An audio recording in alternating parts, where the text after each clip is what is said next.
fokus menghafal? Baik, sebenarnya untuk menghafal Al-Quran saya termasuk orang yang terlambat dalam menghafalnya.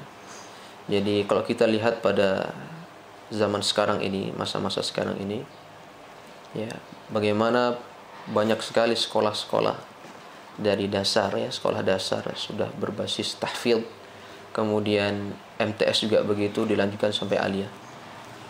Tapi qadarullah, saya baru mengetahui, baru benar-benar ingin, ya, fokus untuk menghafal Al-Quran itu baru dimulai pada lulus MTS. Saat lulus MTS, jadi setingkat SMA pada saat itu, umur saya kira-kira 15 tahun, baru mulai fokus, baru mulai benar-benar ingin sekali untuk menghafalkan Al-Quran. Sebelumnya sudah pernah ada hafalan, cuma tapi tidak fokus dan memang hanya sebatas menghafal.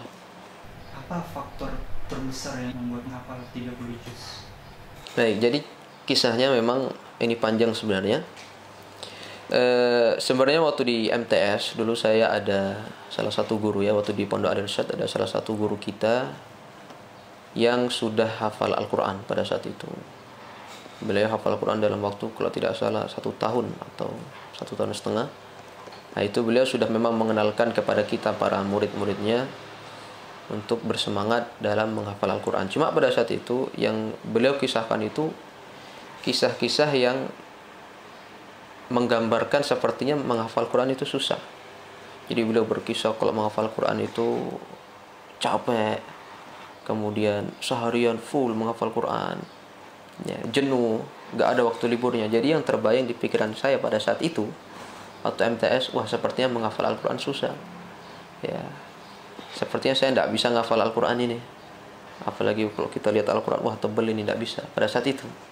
Tapi ternyata Masya Allah di akhir kelulusan, ya, mau lulus MTS pada saat itu, tentu orang tua punya masa depan yang mengarahkan anak, ya. Jadi pada saat itu abi saya mengarahkan untuk menghafal Al-Quran. Maksudnya bagaimana nanti lulus MTS, azam nanti saya ini, ya, bisa hafal Al-Quran. Cuma pada saat itu, ya, waktu saya disampaikan keinginan itu masih belum semangat, belum mendapatkan motivasi yang kuat. Sehingga di akhir-akhir kelulusan itu sering sekali saya diberi video-video tentang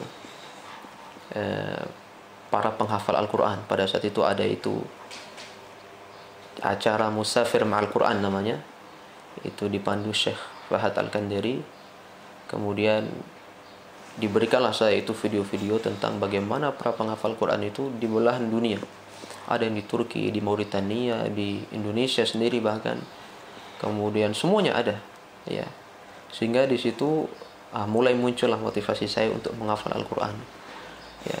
Apalagi kalau sudah melihat para penghafal Quran di Mauritania khususnya, mereka menghafal dengan metode lauh, metode papan, ditulis, kemudian distorkan kepada gurunya, kemudian dihapus dalam keadaan, ya, fasilitas yang, ya, tidak ada fasilitasnya. Jadi benar-benar menghafal di pantai, di beratapkan langit pada saat itu, beralaskan pasir.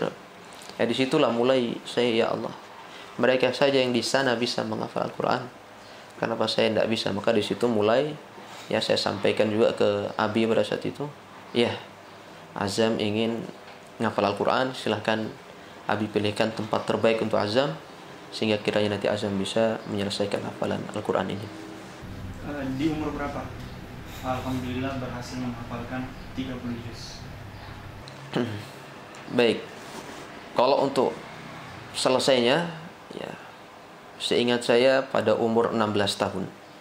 16 tahun saya hafal Al-Quran pada tahun 2014, ya, insyaallah pada tahun 2014. Jadi tahun 2013 alhamdulillah abi saya mengarahkan saya untuk masuk ke Ma'had Wadi Mubarak namanya di Bogor Puncak, ya. Lulus SMP dibawalah saya ke sana, tes, kemudian diterima dan mulai menghafal. Dan memang, ya, alhamdulillah di sana memang menghafal paling lama para santri di sana. Ketentuan dari pondok paling lama 1 tahun menghafal Al-Quran 30 juz, paling lama itu, ya, itu sudah standar. karena memang ujian atau tes sebelum masuk memang susah, dan untuk menyelesaikan 30 juz dalam waktu 1 tahun. Alhamdulillah berjalan sekitar 7 bulan saya selesai menyelesaikan hafalan Al-Quran pada umur 16 tahun, 5 tahun yang lalu insyaallah. Terus bagaimana proses pengambilan sanadnya? Baik, proses pengambilan sanad yaitu proses yang panjang juga sebenarnya, dan saya rasakan memang sebenarnya lebih susah mengambil sanad Al-Quran daripada menghafal Al-Quran. Jadi pada tahun 2014 pada bulan Februari saya hatam Al-Quran, selesai Al-Quran. Sisanya waktu-waktu untuk murojaah, sehingga pada tahun 2014 juga ba'da Ramadan di Ma'had Wadi Mubarak ada kedatangan syekh dari Yaman namanya Syekh Abdul Qawi Al-Arjali. Beliau menetap di sana untuk mengajar pada saat itu. Maka kebiasaan pondok ya, atau kebiasaan syekh, biasa beliau memilih santri-santri yang dianggap layak untuk bisa mengambil proses sanad Al-Quran ini. Maka alhamdulillah di angkatan saya termasuk daripada yang diambil oleh beliau untuk bisa melanjutkan proses berquran ini dengan mengambil sanad Al-Quran, yang sebagaimana kita ketahui bahwa sanad Al-Quran ini hanya boleh atau syarat mengambilnya si pengambil harus hafal Al-Quran terlebih dahulu. Dia harus hafal 30 juz mutqin, karena memang dalam proses membaca sanad Al-Quran tersebut ya, apa yang kita baca kepada syekh nanti itu tidak boleh nanti di sana ada kesalahan, walaupun itu cuma harokat, walaupun itu cuma satu huruf saja. Maka alhamdulillah pada tahun 2015 akhir dimulailah saya mengambil sanad Al-Quran bersama beliau Syekh Abdul Qawi Al-Arjali Al-Yamani, sehingga pada tahun 2000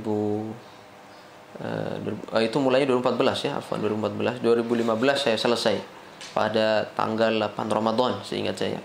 Selesai membaca 30 juz kepada beliau beserta sanadnya, maksudnya bacaan saya sudah sesuai apa yang dibaca oleh beliau kepada gurunya sampai bersambung kepada Rasulullah sallallahu alaihi wasallam.